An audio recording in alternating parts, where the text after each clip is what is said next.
किसना है वो किसना है वो किसना है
वक्रतुंड महाकाय सूर्यकोटि समप्रभ निर्विघ्नं कुरु मे देव सर्वकार्येषु सर्वदा। सुस्वागतम सुस्वागतम सुस्वागतम। सार्वजनिक गणेशोत्सव मंडल खेतवाड़ी तीसरी क्रॉस लेन यहाँ उपस्थित सभी गणेश भक्तों का हार्दिक स्वागत करता है। इस पावन अवसर पर हम प्रस्तुत कर रहे हैं श्री विनायक की रूपी अवतार में श्री गणेश जी की मनमोहक मूर्ति।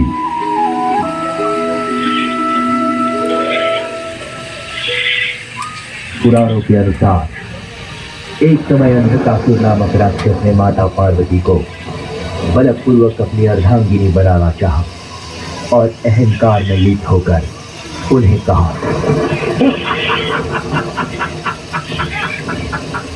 पार्वती, हे पार्वती, अरे शरीर पर भस्म लगाने वाला वो बैरागी भूतनाथ शमशान निवासी।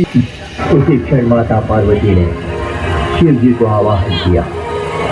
भोलेनाथ, शिव शंकर कहाँ हो तुम? तुरंत चले आओ।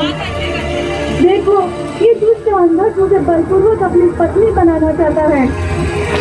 ये बात सुनकर शिव जी अत्यंत क्रोधित हो गए। हे दुष्ट अंधक, तेरी इतनी हिम्मत कि तू मेरी अर्धांगिनी पार्वती को हासिल करना चाहता है? अब तो नहीं बचेगा, नहीं बचेगा। इस गुस्से में आकर शिव जी ने अपना त्रिशूल अंधकासुर के शरीर के आर पार कर दिया।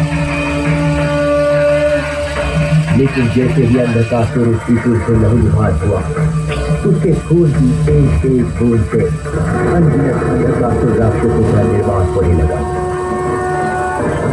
माता पार्वती को तुरंत एहसास हुआ कि हर एक दैवीय शक्ति में दो तत्व होते हैं, एक पुरुष तत्व और दूसरा स्त्री तत्व। देवी पार्वती के आवाहन पर हर दैवीय शक्ति स्त्री तत्वों में प्रकट हुई। परिणाम स्वरूप अंधकासुर राक्षस के खून की एक एक बूंद स्त्री तत्वीय शक्ति अपने शरीर के भीतर समाने लगी। अंधकासुर का निर्माण होना कम हुआ, लेकिन समाप्त न हो सका। तब माता पार्वती की रक्षा हेतु अंधकासुर का वध करने साक्षात श्री गणेश जी प्रकट हुए। उन्होंने माता पार्वती को कहा, हे माते, तू चिंता ना कर। फिर श्री गणेश जी ने स्त्री रूप धारण किया, जिसे पुराणों में श्री विनायकी देवी के रूप में जाना जाता है। श्री विनायकी ने अंधक को बांधकर अपनी सूंड से अंधक के शरीर का सारा खून एक साथ खींच लिया और खून की एक एक बूंद को जमीन पर गिरने से बचाया। इस तरह श्री विनायकी के हाथों अंधक राक्षस का अंत हो गया।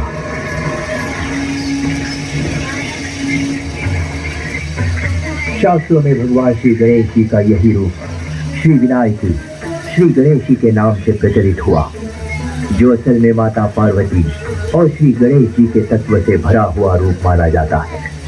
इस पवित्र भारत भूमि पर बड़ी तादाद में कर्तव्य परायण और साहसी नारियों ने जन्म लिया, जैसे कि झांसी की रानी लक्ष्मीबाई, हिंदू धर्म रक्षक श्री छत्रपति शिवाजी महाराज जी की माता जीजाबाई, सिंधुताई सपकाल तथा mother Teresa, Kalpana Chawla, Sunita Williams, ऐसी कई सारी नारियों ने शक्ति बनकर समाज का उद्धार किया है। नारी शक्ति है, लक्ष्मी है, अन्नपूर्णा है, सरस्वती है, जननी है। नारी समृद्धि, नारी ज्ञान है, सुख है, शांति है। यहाँ पर उपस्थित तमाम नारियां भी अपने आप में एक रणरागिनी है। आपको बस अपनी स्वयं शक्ति का एहसास होना जरूरी है। घर के साथ साथ ऑफिस की सारी जिम्मेदारियां भी उतनी ही कुशलता से निभाने वाली और पुरुषों के कदम से कदम मिलाकर चलने वाली आज की कर्तव्य दक्ष नारी है आप। देश बदल रहा है क्योंकि नारी की सोच और समझ बदल रही है। सिर्फ चूल्हा बर्तन की उलझ से बाहर आकर नारी प्रतिदिन सुलझ रही है। हर एक अन्याय का प्रतिकार बड़ी निडरता से कर रही है।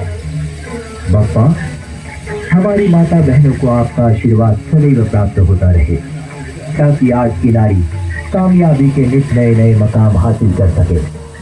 आपके समक्ष हम प्रस्तुत कर रहे हैं देवों के देव श्री गणेश जी ने धारण किया हुआ वही श्री विनायकी रूप। आप सभी भक्तजन विनम्र और नतमस्तक होकर श्री विनायकी रूप में श्री गणेश जी के इस विलोभनीय और मंगलमय रूप का आशीर्वाद लीजिए।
इस बार की पौराणिक कथा है कि भगवान शिव के सामने नांदी की मूर्ति क्यों रखी जाती है। शिव पुराण की कथा के अनुसार शिलादृष्टि के ब्रह्मचर्य पालन की वजह से उनका वंश आगे न बढ़ता देख पूर्वजों के कहने पर वे देवादिदेव इंद्र की आराधना करते हैं और उन्हें प्रसन्न करते हैं और उनसे ऐसा पुत्र वरदान मांगते हैं जो अजर अमर हो। पर इंद्रदेव इस वरदान को पूरा करने में असमर्थ होते हैं। वे ऋषि को भगवान शिव की आराधना करके प्रसन्न करने को कहते हैं। शिलादृष्टि शिव की आराधना करके उन्हें प्रसन्न करते हैं और ये वरदान मांगते हैं। तभी भगवान शिव कहते हैं मेरा अंश आपके वहां जन्म लेगा। कुछ समय पश्चात पिलातुस ऋषि को एक बालक मिलता है, वह उसका नाम नांदी रखते हैं। नांदी बचपन से ही शिव भक्त बन जाता है। उसकी पूजा आराधना देखकर भगवान शिव उसे अपने पास बुला लेते हैं और उसे आशीर्वाद देते हैं कि जहाँ जहाँ मेरा वास होगा वहाँ वहाँ नांदी तुम्हारा भी वास होगा। इसीलिए भगवान शिव की हर मूर्ति के सामने नांदी की मूर्ति रखी जाती है। आपको एक रात की बात बताऊं, अगर आपको भगवान शिव से कुछ मांगना है या कुछ कहना है तो नांदी के कान में कहिए, सीधा भगवान शिव के पास पहुंच जाएगा और आपकी मनोकामना पूर्ण हो जाएगी। हर हर महादेव, हर हर महादेव। अब बात करते हैं इस मंडल की। 1980 के साल में इस मंडल ने पहली बार 25 फुट ऊंची गणेश जी की मूर्ति 25 पैसे के सिक्के के ऊपर बनाई और इसी 25 फुट ऊंची मूर्ति की वजह से ही खेतवाड़ी को प्रसिद्धि मिली। इसके बाद मंडल हर साल 25 फुट की गणेश जी की मूर्ति अलग अलग रूपों में अलग अलग दृष्टिकोण के साथ यहाँ पर प्रस्थापित करता रहा, जिसके आप सभी लोग साक्षी हैं।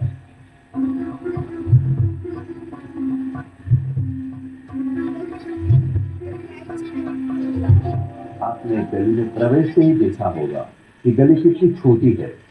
इतनी छोटी सी गली में 25 फुट की विशाल मूर्ति का आगमन और विसर्जन कैसे करते होंगे? इस प्रश्न का हल मंडल के अध्यक्ष श्री प्रज्ञेश मिस्त्री ने आइडिया लगाया कि मूर्ति को 360 डिग्री घुमाया जाए और इस तरह मूर्ति घुमाकर इस छोटी सी गली के अंदर गणेश जी की मूर्ति को मंडप तक ले जाया जाता है। पर बड़े बड़े पंडित और महाराज ने हमें बताया, गणेश चतुर्थी के दिन मूर्ति पूजा होने के बाद ना तो आप उसे हिला सकते हैं, ना ही आप उसे घुमा सकते हैं। हाँ, गणेश विसर्जन की पूजा होने के बाद आप इस मूर्ति को हिला सकते भी हैं और घुमा भी सकते हैं। तब तक अभी जो आए हुए गणेश भक्त हैं उनको आपकी विशाल मूर्ति के साक्षात दर्शन कराइए। इस दर्शन से इन सभी गणेश भक्तों का कल्याण होगा और जरूर कल्याण होगा। बोलो गणपति बाप्पा मोरया।